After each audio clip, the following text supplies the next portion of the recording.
சகோதரர்களே, இன்றைக்கு வியாபாரத்தில் நடக்கக்கூடிய இன்னொரு ஆக முக்கியமான ஆக மோசமான ஒரு தில்லுமுல் என்ன தெரியுமா? என்ன தில்லுமுல் தெரியுமா? இன்னைக்கு பஜார்ல சகோதரர்களே, ஒரு சதம் காசு கூட இல்லாதவர்கள் வந்து கடை போடுறாங்க. மார்க்கெட்டில் தடை இல்லை, எனக்கு இன்வெஸ்ட்மெண்ட்டே இல்லைன்னு வைங்களேன், நான் வந்து அடுத்தவங்க தார பொருள் எல்லாத்தையும் எடுத்து ஒரு கடை போடுறது எந்த பிரச்சனையும் இல்லை, இஸ்லாத்தில் தடையும் இல்லை. ஆனால் கடையை போட்டு என்ன தெரியுமா செய்கிறாங்க? ஒருத்தன் ஒரு பொருளை 200 ரூபாயோட பொருள் எடுத்துகிட்டு வரான், 200 ரூபா விலை சொல்கிறாங்க. இப்போ நான் சொல்கிறேன் சார், நான் 220 ரூபாய்க்கு தாரேன்னு பொருளை வாங்குறது. அப்போ நீங்கள் என்ன பார்ப்பீங்க? அட எல்லாத்த விட 20 ரூபா கூடுதலாக நான் தரப்போகிறேன், எல்லா பொருளையும் நீங்கள் எனக்கு தண்டு போயிடுவீங்க. நான் பஜாரில் 220 ரூபாய்க்கு ஹோல்சேலாக வாங்கிட்டு நான் 150 ரூபாய்க்கு விற்கிறேன். வாங்குற விலை 220 எனக்கு காஸ்ட், நான் விற்கிறது 150 ரூபாய்க்கு. அடுத்த கடைக்காரன் பாப்பா, என்னடா இது, எல்லா கடைக்கும் அவன் போட்டிருக்கிறது 200 ரூபா 220 ரூபா, இவனுக்கும் அதே ரெஃப்தான் கொண்டு சாமானை போட்டான், ஆனால் இவன் 150 ரூபாய்க்கு விற்கிறான். அடுத்தவங்களுடைய வியாபாரம் எல்லாம் தூங்கிடும். சரி, அதை விடுங்களேன், இவர் எப்படி 150 ரூபாய்க்கு விற்றாரு? இவரோட நோக்கம் என்ன தெரியுமா? நான் உங்கள்கிட்ட 220 ரூபாய்க்கு செக்கை தந்து வாங்கினேன், நான் என் ஐடியாவே எனக்கு சல்லி தேவை, நான் 150 ரூபாய்க்கு 100 ரூபாய்க்கு விற்றாவது எனக்கு காசு எடுத்து நான் சொல்லியா இருப்பேன். உங்களோட செக்குக்கு நான் சல்லி போடுறதும் இல்லை, போடுறதுக்கு நினைக்கிறதும் இல்லை, உங்களை பொல்லு வச்சாச்சு. ஏழும் தானே, 220 ரூபாய் பொருளை நான் வந்து உங்களுக்கு செக் ஒன்று தந்து எடுத்து போட்டு நான் 100 ரூபாய்க்கு விற்றாலே 50 ரூபாய்க்கு விற்றாலே நான் உங்களுக்கு சல்லி தானே தரமாட்டேன். என் நோக்கமே உங்களுக்கு காசு தாரதல்ல. இன்னைக்கு பஜாரில் நிறைய விஷயங்கள் அப்படி நடந்து கொண்டு இருக்குது. நிறைய நல்ல நல்ல வியாபாரிகள் எல்லாம் யாரையோ நம்பி இன்றைக்கு அவர்கள் மோசம் போய் கொண்டிருக்கிறார். எனவே சகோதரர்களை, தயவு செய்து சொல்கிறேன், பிஸ்னஸ் பண்றது அல்லாஹ்வுக்கு பொருத்தமான வியாபாரங்களாக இருக்க வேண்டும். யாரையும் ஏமாற்றி வீடு கட்டுவதோ, யாரையும் ஏமாற்றி வாகனம் வாங்குவதோ, யாரையும் ஏமாற்றி இந்த உலக வாழ்க்கையை அனுபவிக்கிறதோ அல்ல. நீங்க எவ்வளவுதான் சொத்துக்களை சேர்த்தாலும் ஹதீஸ்ல ரசூல் என்ன சொல்றாங்க? ஒரு மனிதன் மௌத்தானா எல்லாமே துண்டிக்கப்பட்டு விடும். 3 விடயங்கள் கபர் வரைக்கும் வரும் என்று சொன்னார்கள். உங்களோட இபாதத்துகள் வரும், உங்களோட குடும்பத்தார்கள் வரும், உங்களோட சொத்து செல்வங்களும் வரும். எல்லாம் வந்து உங்களை அடக்கம் செஞ்சதுக்கு பிறகு உங்களோட குடும்பத்தார்களும் திரும்பி போயிடுவாங்க. நீங்கள் ஓனாக லட்சத்தில் கோடியில் கொடுத்து கொண்டது வாகனம், அதுவும் கபரடிக்கு வந்திருக்கும். அதையும் உங்களோட மகனோ அல்லது உங்களோட குடும்பத்தில் யாரோ அதை திரும்ப டிரைவிங் பண்ணிட்டு போயிடுவாங்க. உங்களோட கபருக்குள்ளே வைக்கிற நேரத்தில் நீங்கள் செஞ்ச அமலும் இபாதத்தும் மாத்திரம்தான் கபருக்குள்ள அங்கே நிற்க போகுது. அதனால் சகோதரர்களே, தயவு செய்து சொல்கிறேன், நிரந்தரம் இல்லாத இந்த துனியாவை ஆசைப்பட்டு நிரந்தரம் இல்லாத இந்த துனியாவில் வாழ வேண்டும் என்பதற்காக வேண்டி ஹராமான முறையில் அடுத்தவர்களை ஏமாற்றி என்ன செஞ்சிடாங்க?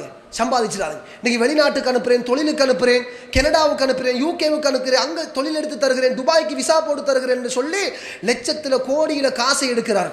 எடுத்து போட்டு எல்லாத்தையும் காசு எடுத்துக்கொண்டு ஆள் மாறிட்டார். இங்கே எல்லாரும் கடன் பட்டு கொடுத்துருப்பாங்க, மனைவியோட தங்கத்தை விற்று கொடுத்துருப்பாங்க. இப்படி நிறைய மோசமான வியாபாரங்கள் நடக்குது. யார் செய்கிறான்? தேடி பார்த்தீங்கன்னா எல்லாரையும் சொல்லவில்லை, ஏதோ ஒரு எங்கட சமூகம் ஒன்று சம்மந்தப்பட்டிருக்கும். இது எங்கட சமூகத்துக்கு கெட்ட பேர் வருது. அதே மாதிரி சகோதரர்கள், இன்றைக்கு கன்ஸ்ட்ரக்ஷன் ஃபீல்டில் அங்கேயும் இன்றைக்கு பிரச்சனை நடக்குது. நல்லவங்க நிறைய பேர் இருக்கிறாங்க.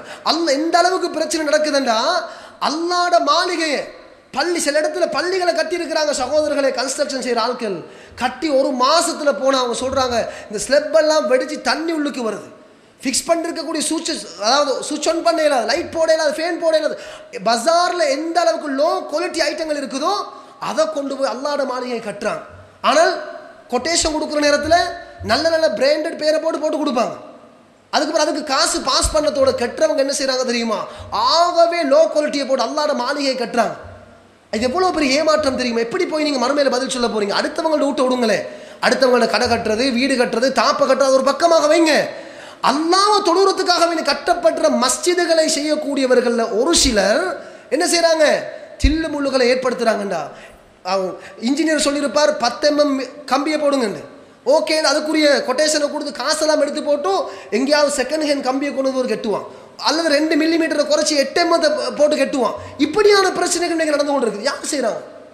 முஸ்லீம் சமூகத்தை சார்ந்தவர்கள் செய்து கொண்டிருக்கிறார். அன்பார்ந்த சகோதரர்களே, யாரும் தப்பாக நினைத்து விட வேண்டாம். நாங்கள் எல்லாரும் முஸ்லீம் சமூகத்துக்குள் இருந்து கொண்டே எங்களை நாங்களே ஏற்றிக்கொள்றோம். எங்கட பிரச்சனை எங்கட பள்ளியில நாங்க பேசலாட்டி வேற யாருக்கு பேச கொடுக்கிறது? இன்னொருத்தர் வந்து கை நீட்டுவதை விடவும் நாங்கள் எங்கள் சமூகத்துக்குள்ள இந்த முஸ்லீம் வியாபாரிகளுடைய நம்பிக்கைக்கு எதிராக எதுவெல்லாம் நடந்து கொண்டு போய் கொண்டிருக்கிறதோ, எந்த துறை வேணுமோ எடுங்க, சில்லறை கடை முதல் பெட்டி கடை முதல் பெரிய பெரிய ஷோரூம் வரைக்கும், பெரிய பெரிய சின்ன சாதாரண ஹோட்டல்ல இருந்து சாதாரண ரொட்டி கடை முதல் பெரிய பெரிய ரெஸ்டாரண்ட் வரைக்கும் என்ன நடக்குது என்பதை பார்க்கணும், என்பதை யோசிங்க. இங்கே வந்திருக்கக்கூடிய எல்லா வியாபாரிகளும் ஒரே வியாபாரத்தை செய்யக்கூடியவர்கள் அல்ல. நீங்கள் ஒவ்வொருத்தரும் ஒவ்வொரு துறையில் பிஸ்னஸ் பண்ணுவீங்க, ஒவ்வொரு செக்ஷனில் பிஸ்னஸ் பண்ணுவீங்க, ஒவ்வொரு கடையில் பொருட்களை வியாபாரம் பண்ணக்கூடியதாக இருக்கிறீங்க. நீங்கள் யோசிச்சு பார்க்கணும் தெரியுமா, நான் ஹுத்பாவில் இருக்கிற அந்த சுருக்கமான நேரத்தில் ஒரு சில உதாரணங்களை மட்டும்தான் சொல்லலாம், ஒரு சில பேர்களை மட்டும்தான் சொல்லலாம். ஆனால் நீங்கள் எல்லாரும் பார்க்கணும், எங்கட பிஸ்னஸை பற்றி ஒன்றும் சொல்லலையப்பா, எங்கட பிஸ்னஸை பற்றி ஹஸ்ரத் சொல்லலையா, அப்போ எங்கட பிஸ்னஸ் கிளீன். அப்படி அல்ல. நீங்கள் ஒவ்வொருத்தரும் யோசிச்சு பாருங்க, நான் செய்கின்ற வியாபாரத்தில் இஸ்லாமிய மார்க்கத்துக்கு முரணாக என்ன மெத்தட் இருக்குது, நான் செய்கின்ற தொழிலில் மார்க்கத்துக்கு முரணான விடயங்கள் என்ன இருக்குது, எப்படி சம்மந்தப்பட்டிருக்குது என்பதை நீங்கள் யோசித்து தெரியாட்டி தெரிஞ்சவங்கள்ட்ட கேட்டு அதை விட்டு கலட்டி சரியான முறையில் வியாபாரம் பண்ணுறதுக்குரிய வழிவகைகள் என்ன என்பதை நாங்கள் தேடி அதன் அடிப்படையில் எங்களுடைய வியாபாரத்தை நாங்கள் அமைத்துக் கொள்ள வேண்டும். வல்லவன் ரஹ்மான் நம் அனைவருடைய வியாபாரத்திலையும் அந்த ஏமாற்றமோ களவோ துரோகமோ ஒன்றுமே இல்லாமல் நல்ல நிலைமையில் ஹலாலான வியாபாரமாக செய்வதற்குரிய அனைத்து காரியங்களையும் இலகுபடுத்தி தந்தருள்வானாக. வாஹிர் தஅவானா அல்ஹம்துலில்லாஹி ரப்பில் ஆலமீன். அஸ்ஸலாமு அலைக்கும் வரஹ்மத்துல்லாஹி வபரகாத்துஹு.